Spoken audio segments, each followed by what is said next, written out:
going on, everybody? My name is John Serwin and this is my kitchen. Welcome. Today I'm going to show you how I made these homemade biscuits, homemade sausage gravy in a cast iron pan, and then top it all off with a fried egg on top. I'll show you the techniques and how it's done coming up. Stay tuned. First thing we have to do when making our biscuits is get the oven to 425 degrees. Start preheating that bad boy up now. Grab a box grater, grate this away.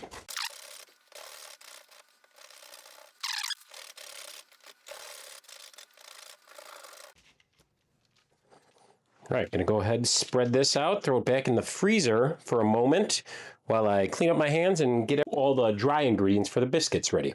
To start out our biscuit dough, I have a scale underneath here, and I'm gonna put my bowl on top, tear it out, and I have 0 grams. We're gonna need 2 cups or 240 grams of all-purpose flour.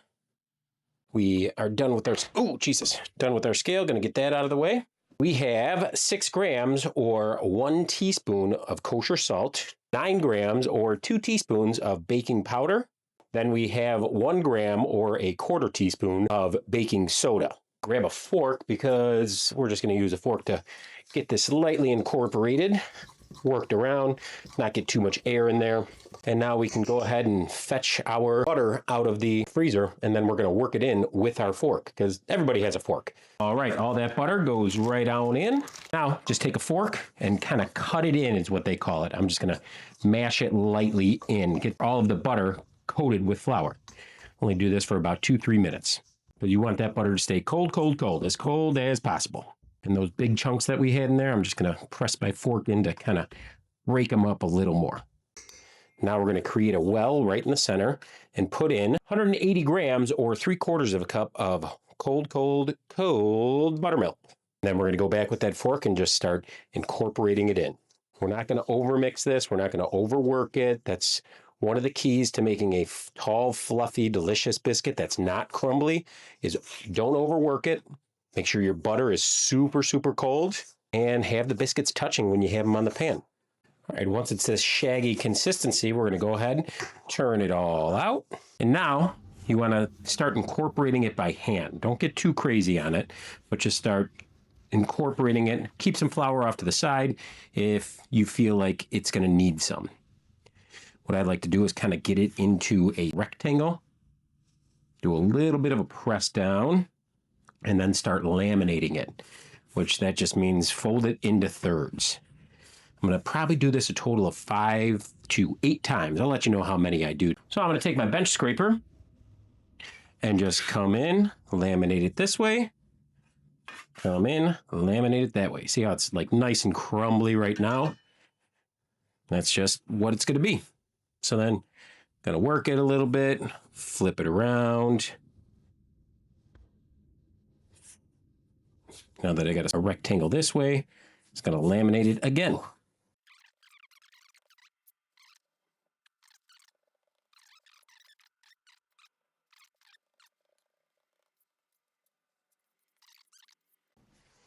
I'm gonna actually now set this in the fridge on the baking sheet. It's a 1/4 baking sheet lined parchment paper.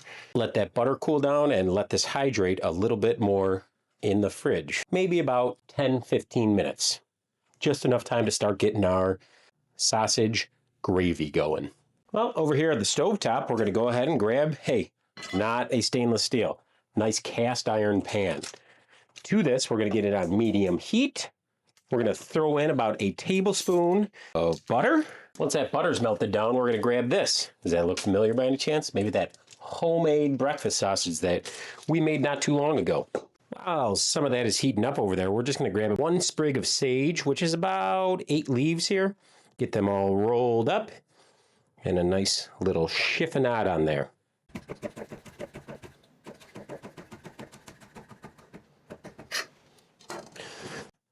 Then we're going to grab 1 shallot, and we're just going to do a fine mince on this shallot here.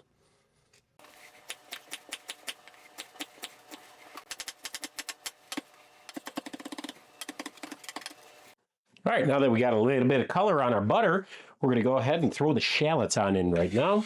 give them a little bit of a head start. Let these saute for about a good 3, 4, 5 minutes till we get a little bit of color on there. And then we're going to throw in our breakfast sausage. Just going to go ahead and use just a pinch of salt on there right now. It's now been about 2, 3 minutes and starting to get a slight bit of color.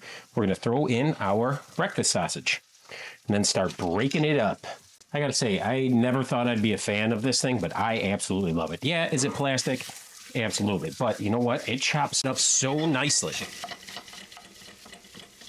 I mean, you could use whatever, a wooden spoon if you want, but this thing is, become a new favorite tool of mine. I'm sure you've seen it in a video or two already. We're going to go ahead and brown up this breakfast sausage, let it render out some of the fat, and then we're going to make a roux out of the sausage fat and butter that we have in there right now. A little pro tip, because this handle on cast iron is getting a little hot, grab a kitchen towel. And anytime you do see a towel, it's kind of a universal sign. You see a towel over a handle, that means it's hot. Although I never worked in a professional kitchen, I have worked in kitchens before, and I was a short order cook, so there is still a little bit of etiquette I have learned. Plus, watching cooking shows for as long as I have, this is what the chefs tell me. After about 10 or 15 minutes in the fridge, this stuff feels nice and hydrated. Fantastic, actually. I am going to laminate it one last time, and then we're going to press it out into about a 1/2 inch thick and cut up for some biscuits.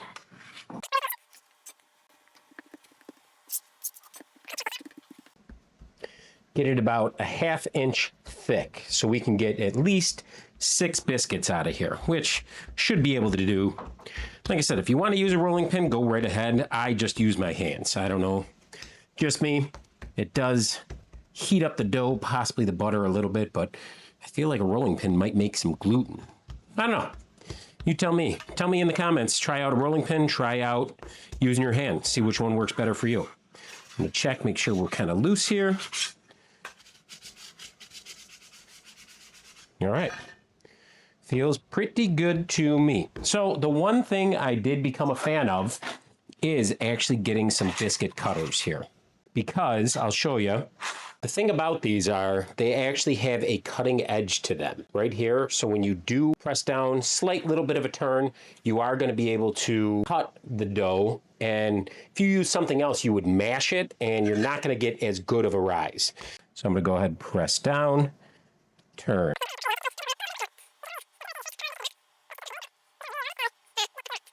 I'm only going to get 5 this time around, which is fine because I learned from my mistakes. But what I am going to do is all of these remnants here, I'm going to go ahead and take them off. I'll show you, or I'll tell you what my plan is with this. I'm going to put them on a baking sheet, a parchment lined baking sheet, and put them touching the sides and touching each other. I can get 1 more biscuit out of here or 2 more, but actually what I'm going to do is end up saving this dough. I'm going to just put this into a bag and try out an experiment with it. All right, so our biscuits are going into this 425-degree oven, kind of as in the center as I can, and we're going to check on it 13 to 15 minutes from now.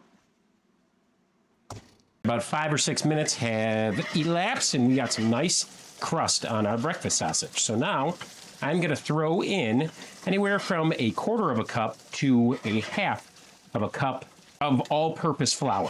I'm just going to spoon in 2 big spoons right now, which is about 1/4 cup. I can tell already we're going to need at least 1 more scoop. So another scoop going in. And we just want to cook off that raw flour taste. So only need to cook it for about 2-3 minutes. But actually right now, as this is coming up, we're going to go ahead and throw in some fresh sage. We're just going to toss that on in now. It has been about 3 minutes, and I can smell a little bit of nuttiness in the air, meaning that that's either the nutmeg in the sausage or that the roux is ready. You're going to add anywhere from 2, 3, 4 cups of milk, depending on how thin you want it. But just to start out, I'm going to throw in only about enough to cover the bottom, because that will drop the temperature an extreme amount. If you add it all in all at once, you're going to drop the temperature completely. This right here should kind of deglaze, and that roux is going to start thickening it up. And remember, it's not fully thick until you can get it back to a boil and then let it rest. So even if it looks thin, like if you could see, this is already big time thickened up. So I'm going to keep adding some more milk as I go.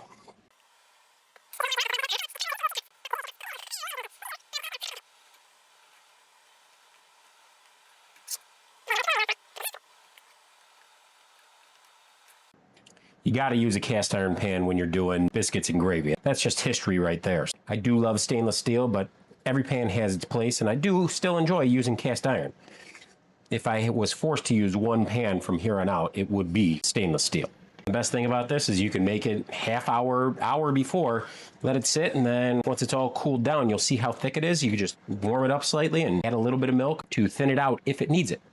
All right, we have obtained, you see this boilage, and this is a good thickness for me. So I am going to go ahead and turn this all the way down to low.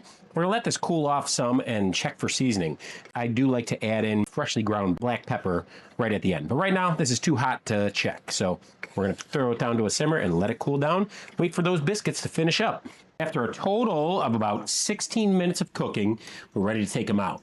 Now, we do not need these to be crazy brown on top, because the most important thing is to make sure they are tender. But look at those layers. And we are going to put some butter right on top here. We're going to bring our biscuits over. Oh, they just slid on me a little bit.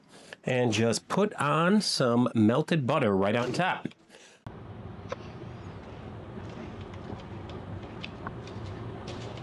Well, these are still a little warm, but let's go ahead and check out. Look at that, huh? I mean, that looks fantastic. Not dried out. Beautiful. And there you have it, folks. There's the homemade biscuits with a little bit of butter on top. We got sawmill gravy or sausage gravy, which is just homemade sausage and delicious. I put in a little bit of black pepper and a little bit of salt just to adjust seasoning, and then, yeah, went ahead and topped it off right there. So we're going to go ahead and give this a shot. All right, official taste test. Let's see. And make sure I don't have too much stuff in my mouth. And don't get me wrong, when I'm at the firehouse cooking, I'm not really making my own biscuits. I will bring in my own sausage, but you could do this with store-bought biscuits, store-bought breakfast sausage. Just go ahead and make biscuits and gravy, especially in the fall and winter months, because it is a stick-to-your-ribs kind of meal. But man, that flavor, I see why it's a timeless classic. Give it a shot and let me know what you think. If you do end up making this, I'd love for you to comment and let me know how it turned out. All right, guys, thanks for stopping by. I greatly appreciate it. And remember, you're just making food out of ingredients until you sit down and share it with ones you love. Then it's a meal. All right, thanks again. Greatly appreciate it. Till next time.